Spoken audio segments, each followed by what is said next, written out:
নমস্কার, আমি অ্যাস্ট্রো সিদীপ। আজকের আলোচনা 2025 সাল নতুন বছর কুম্ভ রাশি জাতক জাতিকাদের কেমন যাবে। প্রতিটা মানুষেরই আশা আকাঙ্ক্ষা ইচ্ছা থাকে নতুন বছর তাদের জীবনে নতুনভাবে সুন্দরভাবে যাতে দিনগুলো আসে। সেই আশা আকাঙ্ক্ষা ইচ্ছা অনেকের যেমন পূর্ণ হয়, তেমন অনেকের ক্ষেত্রে অপূর্ণ থেকে যায়। নানা রকম বাধা বিঘ্ন, নানা রকম প্রতিকূলতার মধ্যে দিয়ে তাদের চলতে হয়। তবে একটা কথা মনে রাখতে হবে যে সারা বছর কারোরই কিন্তু কখনোই খারাপ যায় না। কোনো না কোনো সময় এই খারাপের মধ্যে দিয়েও ভালো সময় কিন্তু একটা তারা পায়।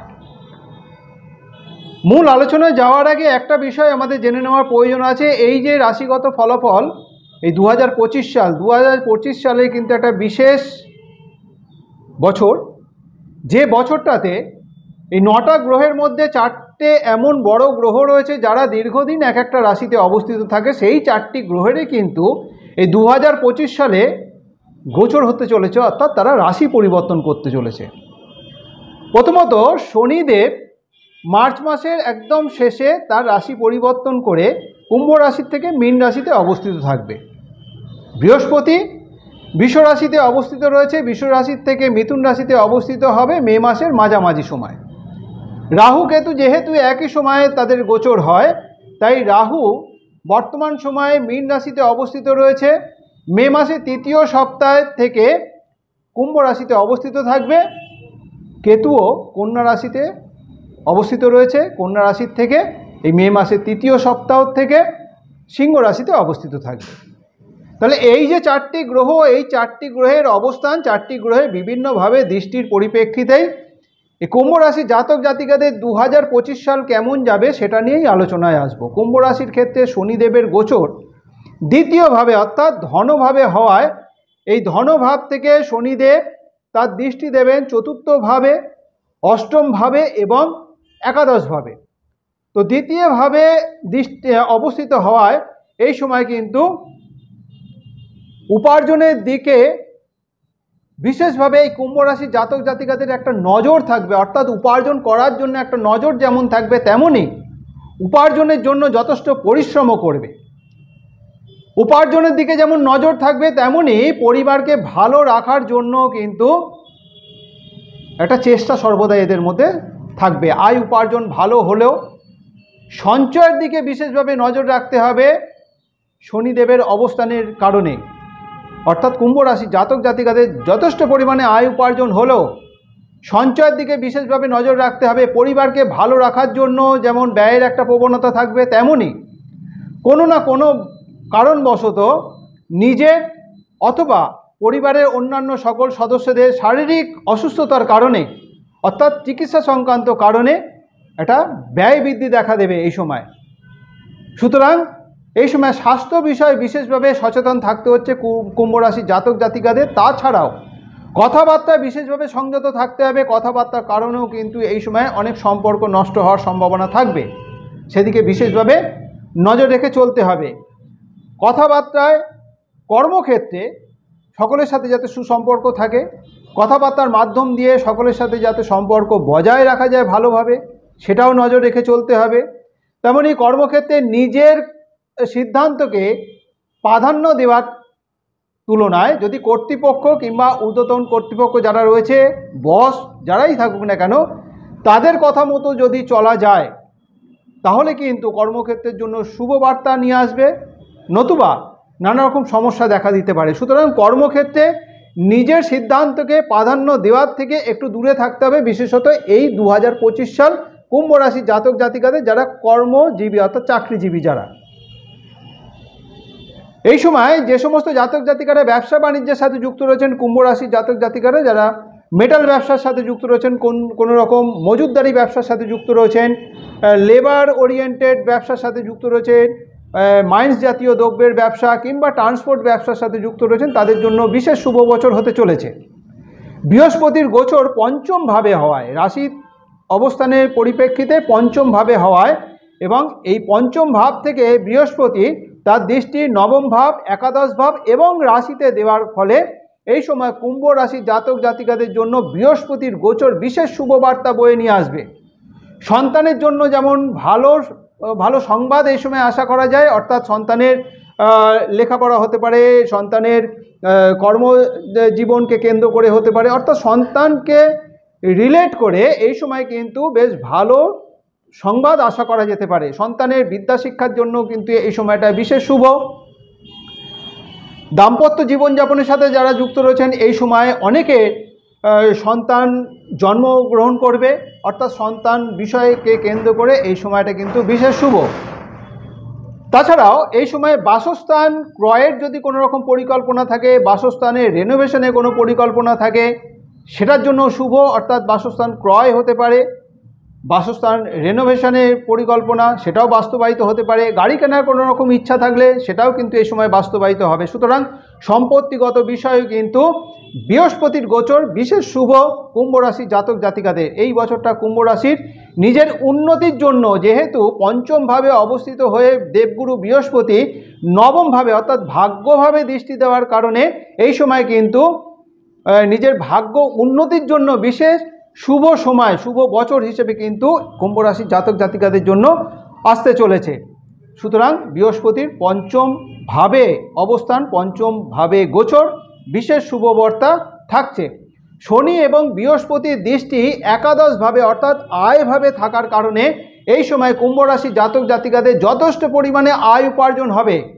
তবে আগেই বলেছি সঞ্চয়ের দিকে একটু নজর রাখতে হবে, কারণ একটা ব্যয়ের প্রবণতা থাকবে। তবে আয় উপার্জনের ধারাবাহিকতা যেমন থাকবে, তেমন পর্যাপ্ত পরিমাণে আয়ের একটা সম্ভাবনা তৈরি হয়েছে। তাছাড়াও এই সময় যদি মনের কোনো ইচ্ছা থাকে, এই সময় কোনো না কোনো ইচ্ছা এই পূর্ণ হবে। সেটা বৃহস্পতির অবস্থানের পরিপ্রেক্ষিতে সম্পত্তিগত বিষয়ে ইচ্ছা পূরণ হতে পারে, গাড়ি ক্রয়ের ক্ষেত্রে ইচ্ছা পূরণ হতে পারে, নিজের উন্নতির দিকটাও এই সময় ভালো আশা করা যায়, সন্তান লাভের ক্ষেত্রে ইচ্ছা পূরণ হবে, সন্তানের জন্য ভালো ভালো সুসংবাদ সেই ইচ্ছাও পূরণ হবে। অর্থাৎ ইচ্ছা পূরণের কিন্তু একটা সম্ভাবনা এই সময় তৈরি হয়েছে। রাহুর গোচর রাশিতে থাকায় জাতক জাতিকার মধ্যে একটা ডিসিশন মেকিংয়ের ক্ষেত্রে অভাব দেখা দেবে, অর্থাৎ এই সময় কোনো রকম কনফিউশন তৈরি হবে, কোনো সিদ্ধান্ত নিতে গেলে নানা রকম সমস্যা দেখা দেবে। সেদিকে বিশেষভাবে নজর রেখে চলতে হচ্ছে কুম্ভ রাশির জাতক জাতিকাদের। একটা দ্বিধাদ্বন্দ্বের মধ্যে দিয়ে চলতে হবে, যেহেতু এই সময় রাহু এবং চন্দ্রের অবস্থান রাশিতে থাকার কারণে এই সময় যাতে কোনটা করা উচিত, কোনটা করা উচিত নয়, কোনটা তার দ্বারা সম্ভব, এই সিদ্ধান্ত মেকিংয়ের ক্ষেত্রে কিন্তু একটা কনফিউশন তৈরি হবে, একটা ডিপ্রেশন ভাব কিন্তু নিয়ে আসবে। সিদ্ধান্ত নিতে না পারার জন্য এই সময় কিন্তু কুম্ভ রাশি জাতক জাতিকাদের একটা ডিপ্রেশন ভাবও নিয়ে আসবে।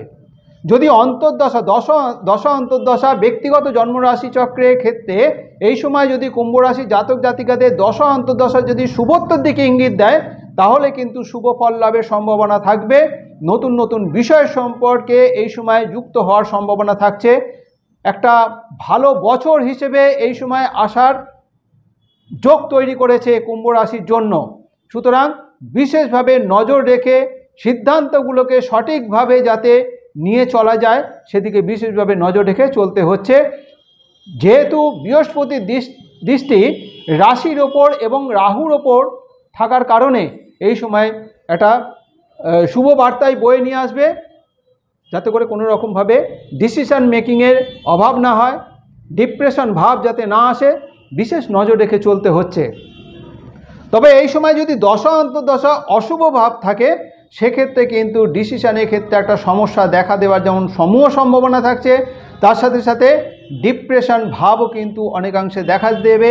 একটা নেগেটিভ চিন্তা ভাবনার মধ্যে দিয়ে কিন্তু এই সময় চলতে হবে। সুতরাং mental depression, decision making, negativity যাতে কোনো রকমভাবে দানা বাঁধতে না পারে, বিশেষ নজর রেখে চলতে হবে। যাদের দশা অন্তর্দশা খারাপভাবে এই সময় অতিবাহিত করছে, অর্থাৎ দশা অন্তর্দশা শুভ না হলে বিশেষ সচেতন, বিশেষ সতর্কতাভাবে থাকতে হবে কুম্ভ রাশির জাতক জাতিকাদের।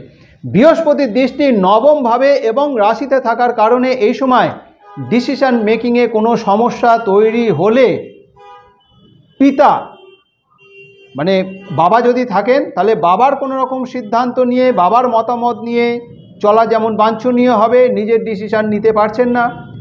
বৃহস্পতির দৃষ্টি নবমভাবে এবং রাশিতে থাকার কারণে বাবার সিদ্ধান্ত অনুযায়ী যেমন চলা যেতে পারে, তেমনই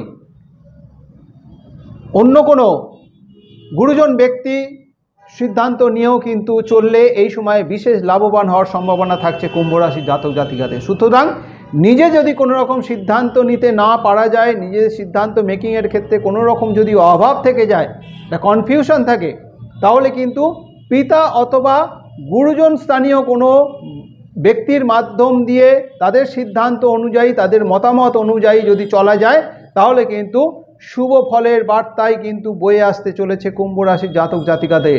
এই সময় মানসিক চঞ্চলতা ত্যাগ করে সঠিক চিন্তা ভাবনা এবং শান্ত মন নিয়ে যদি এগোনো যায়, অবশ্যই এই সময় সফলতা প্রাপ্তি হবেই। কেতুর গোচর সপ্তমভাবে থাকায় এই সময় পারিবারিক ক্ষেত্রে বিশেষভাবে নজর রেখে চলতে হবে কুম্ভ রাশি জাতক জাতিকাদের। সম্পর্কের ক্ষেত্রে কোনো রকম এই সময় দ্বন্দ্ব তৈরি হতে পারে। স্বামী স্ত্রীর মধ্যে এই সময় মনোমালিন্য, মতবিরোধ দেখা দেওয়ার সম্ভাবনা থাকবে। একটা অশান্তিকর বাতাবরণের মধ্যে দিয়ে চলতে হবে। সুতরাং পারিবারিক ক্ষেত্রে, দাম্পত্য ক্ষেত্রে যাতে সবার সাথে সুসম্পর্ক বজায় রেখে চলা যায়, অর্থাৎ স্বামী স্ত্রীর মধ্যে যাতে করে বন্ধনটা আরও মজবুত হয়, সেদিকে বিশেষভাবে নজর রেখে চলতে হবে। নতুবা কিন্তু পারিবারিক সুখ শান্তির ক্ষেত্রে একটা অশান্তিকর বাতাবরণের মধ্য দিয়ে চলতে হচ্ছে। অর্থনৈতিক ক্ষতি হওয়ার সম্ভাবনা থাকবে, বিশেষত যারা অংশীদারি ব্যবসার সাথে যুক্ত রয়েছেন, পার্টনারের সাথে যাতে সুসম্পর্ক বজায় থাকে সেদিকে নজর রেখে চলতে হবে। নানা রকম সমস্যা, এমনকি আর্থিক ক্ষতি হওয়ারও সম্ভাবনা থাকছে। প্রাইভেট পার্ট, কেতুর সপ্তমভাবে অবস্থানের পরিপ্রেক্ষিতে প্রাইভেট পার্ট সংক্রান্ত, বিশেষত ইউরিনারি কোনো সমস্যা, মহিলাদের ইউটেরাস ওভারি সংক্রান্ত বিষয়কে কেন্দ্র করে এই সময় কিন্তু সমস্যা দেখা দেওয়ার সম্ভাবনা থাকছে, এমনকি কোনো রকম অপারেশনের সম্ভাবনাও থাকছে। সুতরাং রিলেশনের ক্ষেত্রে, ব্যবসায়িক ক্ষেত্রে যারা অংশীদারি ব্যবসার সাথে যুক্ত রয়েছেন এবং শরীর স্বাস্থ্যের বিষয়ে বিশেষভাবে নজর রেখে চলতে হচ্ছে। কেতুর সপ্তম ভাব এই সময় কিন্তু খুব একটা শুভ বার্তা দিচ্ছে না, থাকবে না। সুতরাং কুম্ভ রাশির আয়স্থান সম্পত্তিগত বিষয়কে কেন্দ্র করে এবং নিজের উন্নতির জন্য বিশেষ শুভ বছর হতে চলেছে। কিন্তু তাছাড়াও এই সময়ে পারিবারিক রিলেশন, কর্মক্ষেত্রে ঊর্ধ্বতন কর্তৃপক্ষদের সাথে যাতে কোনো রকম মতবিরোধ, মনোমালিন্য না হয়, তাদের সাথে মতের যাতে কোনো রকমভাবে অবনতি না হয় সেদিকে যেমন নজর রাখতে হবে, নতুবা কর্মক্ষেত্রে একটা অশুভ প্রভাব নিয়ে আসবে, কর্মক্ষেত্রে ক্ষতি হওয়ার সম্ভাবনা থাকবে।